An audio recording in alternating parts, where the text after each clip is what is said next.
Os estados brasileiros e o Distrito Federal já acumulam um rombo de 56 bilhões de reais. Falta dinheiro para a segurança pública, para o pagamento de funcionários, para a saúde, para a educação. No Rio, os servidores estão recebendo salários com atraso e parcelado. O governo do Rio apresentou um pacote de ajustes para a Assembleia Legislativa que deve ser votado até dezembro. As medidas foram recebidas com intenso protesto de servidores e de sindicatos. Eu converso com o economista Ademar Mineiro, do DIEESE. Ademar, as pessoas têm a sensação de que vão pagar por uma conta que é fruto da má administração. É isso mesmo?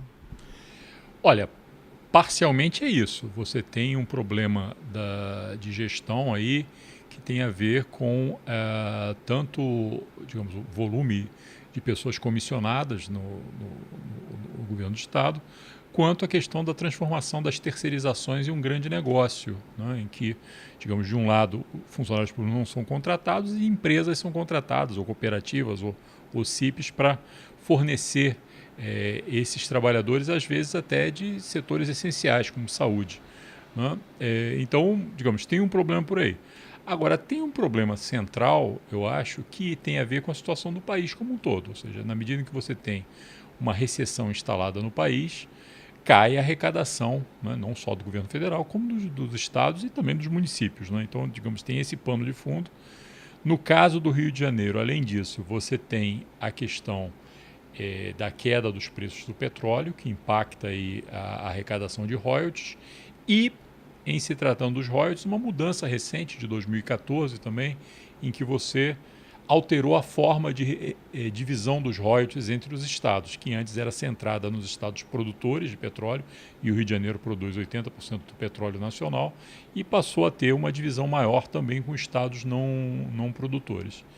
E eu acho que, além disso, você tem, digamos, dois elementos que aí você pode tanto chamar de má gestão como não chamar, depende de como você quiser tratar, que dizem respeito, mas enfim, foram definições políticas que foram feitas, que dizem respeito, de um lado, ao sobreendividamento do Estado, assim como no caso do Rio de Janeiro, da Prefeitura, com obras, algumas delas de infraestrutura, muitas delas relativas à Copa, à Olimpíada, etc., né? Mas, enfim, houve um sobreendividamento, que essa fatura começa a ser paga agora, e também você tem a questão das isenções fiscais, né? Foram, digamos, esse mecanismo, que pode ser um mecanismo de incentivo para a instalação de empresas, foi usado regiamente e aparentemente sem muita contrapartida por parte das empresas. É sobre isso que eu queria perguntar, a questão das isenções.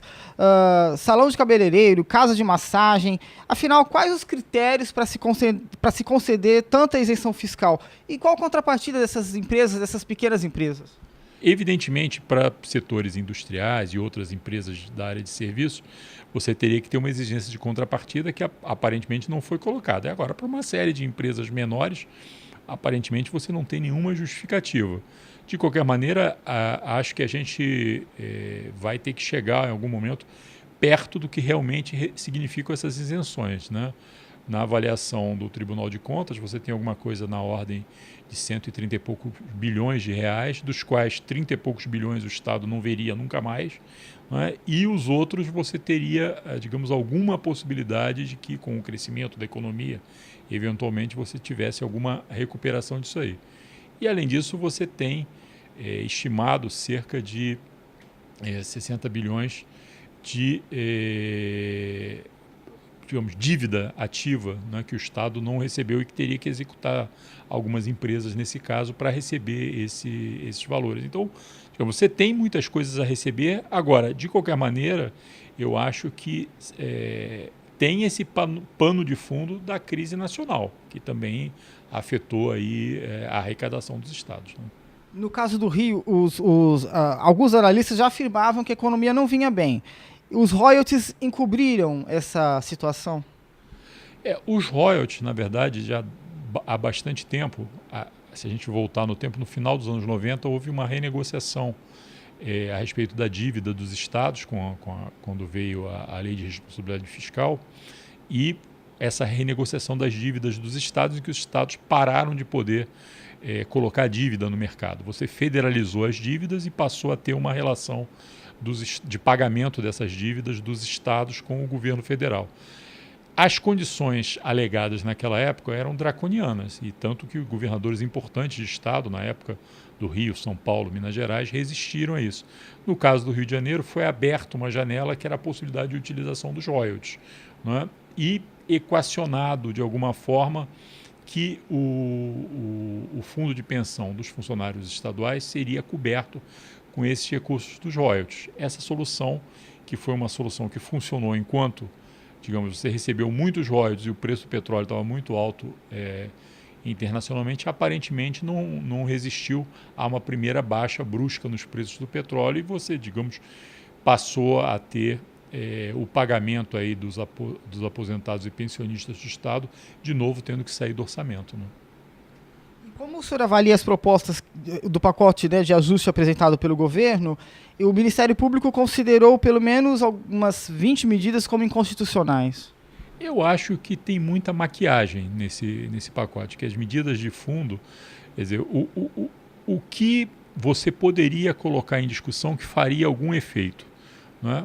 Primeiro, a questão do recebimento da dívida, não é, ativa, não é, desses 60 bilhões, e, do outro lado, digamos, o fim imediato das isenções fiscais e a recuperação de alguns desses recursos. Agora, de qualquer maneira, isso daí, mesmo isso, seria uma solução de curto prazo. Quer dizer, se você primeiro, não retomar o crescimento econômico, que aí é uma questão nacional, para você, digamos, que os estados, e o Rio de Janeiro em particular, volte a ter uma arrecadação significativa. Se você não renegociar a dívida dos estados, no caso do Rio de Janeiro, essa dívida foi, digamos, potencializada aí por essas obras relativas também à Copa do Mundo, a Olimpíadas, etc. Você não vai ter fôlego para isso aí. Então os estados vão ficar fazendo como estão fazendo até agora, no caso, digamos, alguns decretando uma situação de calamidade para tentar se colocar como prioridade, foi o caso do Rio de Janeiro e do Rio Grande do Sul, né, nessa situação, e garimpando dentro dos recursos do governo federal, aonde tem algum recurso disponível que eles possam acessar imediatamente, como foi o caso agora da tributação sobre a repatriação de capitais, que vai render aí talvez 5 bilhões de reais, e isso pode permitir aos estados, pelo menos, pagar o 13º agora no final do ano e escapar dessa situação. Estão olhando aí nessa repactuação entre o BNDES e o governo federal, em que o BNDES teria que fazer um pagamento de 100 bilhões ao governo federal, então daí podem visualizar recursos em que os estados podem, digamos, tentar captar. Agora, de qualquer modo, se você não retomar uma arrecadação significativa por parte dos estados através do crescimento econômico, eles vão ficar o tempo todo tentando garimpar esses recursos que os estados e os governadores julgarem que estão disponíveis para tentar remediar a sua situação. Ou seja, não tem muita alternativa para conter essa crise. Do meu ponto de vista, no curto prazo, você não tem nenhuma alternativa, e a menos que você retome um crescimento significativo da economia, você não vai ter uma solução, digamos, estável para a crise. Você vai continuar tendo momentos de uma ruptura maior e momentos, digamos, administráveis na crise, mas você não vai sair dessa situação de crise. O governo queria taxar os inativos, recuou por enquanto. Afinal, qual que é o peso da Previdência do Estado nessa crise? Então, a Previdência do Estado, como eu te falei, ela cresce de importância na medida em que os royalties, que eram o que estava pagando, né, os inativos, perdem importância. Então, isso daí vai depender dessa evolução aí dos preços do petróleo internacionais. Eu acho que, dos preços internacionais do petróleo, o que eu acho que é importante colocar é que essas formas de taxação, tanto dos ativos como dos inativos, na verdade, são formas que o Estado meio que arruma para reduzir o salário real, tanto dos funcionários ativos quanto dos inativos. Então, são subterfúgios para fazer uma redução real dos valores. E por isso é que, de fato, estão sendo questionados na justiça, né? Alguns programas que atendiam a população de baixa renda já foram cortados. Qual será o custo social desta crise? O que o senhor avalia disso? Não, o custo social é enorme, né? Digamos, a ponta do iceberg já está aparecendo, mas isso daí vai se acirrar mais. E eu colocaria 2 agravantes para frente. Primeiro, que na medida em que assumirem os prefeitos que foram eleitos esse ano, vai se explicitar também uma crise financeira dos grandes municípios, né? Isso daí já está desenhado e vai ficar claro para frente. Então isso vai, digamos, numa combinação, você imagina no caso do Rio, uma crise do governo do estado e uma crise da prefeitura do Rio de Janeiro. Vai ser uma situação bastante grave. O outro elemento que pode acirrar isso aí e o impacto social é o fato de que, digamos, ao mesmo tempo que isso daí está evoluindo, a gente tem a discussão em Brasília da PEC sobre o controle de gastos. E isso a gente sabe que o impacto principal dessa emenda que está sendo discutida é exatamente em cima dos gastos sociais em saúde e educação. E a gente sabe que esses gastos, fundamentalmente, eles são financiados pelo governo federal, mas são executados pelos estados e municípios. Não é? A educação básica, a saúde básica é de gestão municipal e estadual. Então, na medida também que a PEC for aprovada e os recursos começarem a rarear, você vai ter um acirramento ainda maior da crise social. E o senhor acredita que haverá uma responsabilização dos administradores públicos pela crise? Isso vai depender da evolução política dessa situação, né? A gente vai ter que ver exatamente como ela vai evoluir, até porque, como eu tenho tentado mostrar, digamos, tem uma esfera de responsabilidade dos governadores, mas também tem um plano de responsabilidade do governo federal. E a gente sabe que, digamos, esse governo federal é instável, né? Enfim, toda a discussão jurídica, política, é a respeito de uma instabilidade do governo federal. Então, qualquer coisa a esse respeito vai ser uma aposta, porque a gente não sabe o que vai acontecer, tanto no plano federal como vão evoluir de fato. E no caso do Rio de Janeiro, a gente já viu que tem uma resistência grande, você mesmo citou, por parte dos funcionários e dos seus sindicatos, mas não é só isso, a gente viu também manifestações da justiça no sentido da ilegalidade de uma série de medidas. Então, quais as medidas de fato que vão ficar desse conjunto de medidas que foi apresentado? Qual vai ser o resultado final dessa negociação com o governo federal? Existe uma incógnita, uma quantidade de incógnitas muito grande hoje em dia para você conseguir prever exatamente qual é o desdobramento dessa situação. Representantes do governo do estado foram a São Paulo para tentar negociar a dívida do Rio nos bancos de lá. O que o senhor pode comentar disso?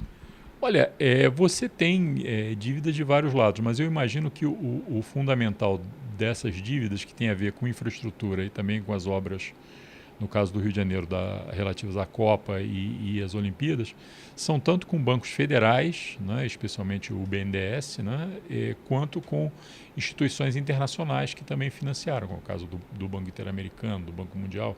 Enfim, então eu acho que talvez a negociação com os bancos nacionais tenha a ver mais com essa janela que o governo abriu, digamos, para um novo endividamento externo dos estados, ou seja, usar os bancos nacionais para captar recursos no exterior do que qualquer outra coisa.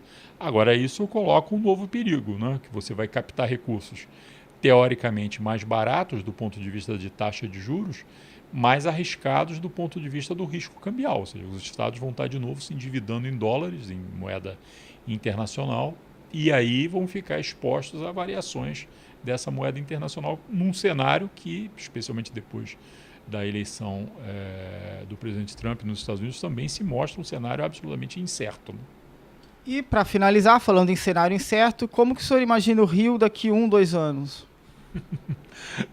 Espero que daqui a 2 anos esteja tendo eleições e discutindo a sério, né, e com os dados todos abertos e tendo mais transparência, o que a gente não está tendo nesse momento, sobre o futuro do Estado, se a gente conseguir chegar razoavelmente vivo até lá, porque é uma situação de uma crise aguda o que se tem nesse momento. Ok. Obrigado, Ademar.